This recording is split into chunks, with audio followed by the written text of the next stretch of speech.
আচ্ছা, এই জায়গা থেকে একটু আসি, মানে শুরু করেছিলেন অভিনয়টা, মানে অভিনেতাই কি হতে চেয়েছিলেন মূলত? আহ, আমি আসলে যখন মঞ্চ নাটকগুলি দেখছিলাম তখন খুব ভালো ভালো নাটক ঢাকার মঞ্চে ছিল। আমার ঘরে বাইরে প্রথম দিককার দেখা, কিন্তু পরে পায়ের আওয়াজ পাওয়া যায়, বা ওই একই সময় কীর্তন খোলা, তারও পরে কেরামত মঙ্গল বা ইঙ্গিত, অনেক ভালো নাটক দেখতে দেখতে আমার মধ্যে একটা স্পৃহা জাগলো যে আমি যদি ওখানে যেতে পারি, আমি যদি ওনাদের মতো করতে পারি। এই আগ্রহ থেকে থিয়েটারে যুক্ত হওয়া।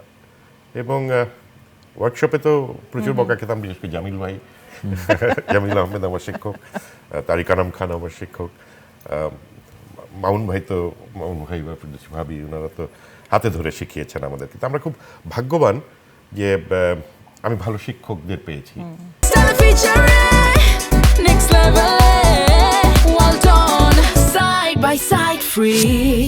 আবার এটাও বলতে হয় যে আমি খুব সিনসিয়ার ছাত্র ছিলাম। নিঃসন্দেহে, নিঃসন্দেহে। এখন তো তোমার সিনসিয়ারিটি যথেষ্ট।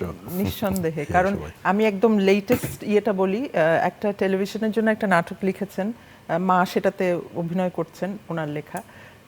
মা এত উচ্ছ্বসিত, এত খুশি লেখাটা পড়ে।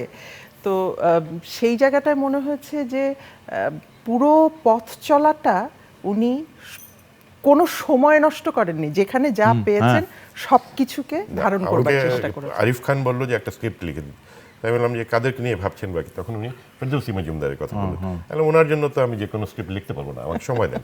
এবং আমি সময় নিয়ে লিখলাম, লিখে বিপাশাকে শোনালাম, বিপাশা আবার কিছু সাজেশন দিল, আমি আবার রিরাইট করলাম পুরো নাটকটা। সাধারণত আমি এটা করি না, করে আমি স্ক্রিপ্টটা তৈরি করলাম। এটার নাম হচ্ছে জহুরা বেগমের ইচ্ছাপত্র। এবং উনি খুবই পছন্দ করেছেন। এটা আপনাদের চ্যানেলেই যাবে, এখনো শুটিং হয়নি, এখনো শুটিং শুটিং হবে। তপা, আমরা তো ইমপ্রেস টেলিভিশন করতাম, কিন্তু ওকে তো আমরা চিনি তারও আগে থেকে। বাংলাদেশ টেলিভিশনে নাটকের প্রথম, আমার যতটুকু মনে পড়ে, অরণ্যের দিন নট শিওর যে ওটাই প্রথম নাটক কিনা, ক্ষম হারুনের ওই অ্যাডিক্টেড একটা ইয়াং ফিরিয়ে দেওয়া ছেলে। অরণ্য।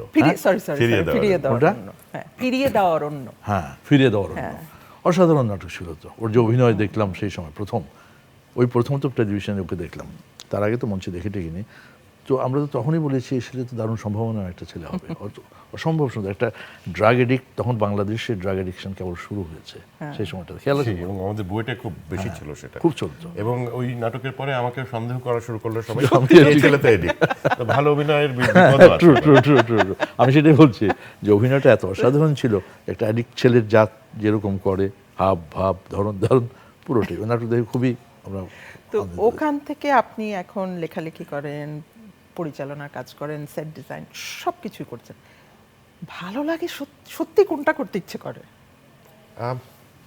আসলে এই ভিন্ন ভিন্ন কাজের একটা মজা আছে, সেটা হচ্ছে সেটা আমাকে বোরডম থেকে মুক্তি দেয়। আমি যখন অভিনয় করে ক্লান্ত বোধ করি, আমি তখন লিখতে বসে যাই।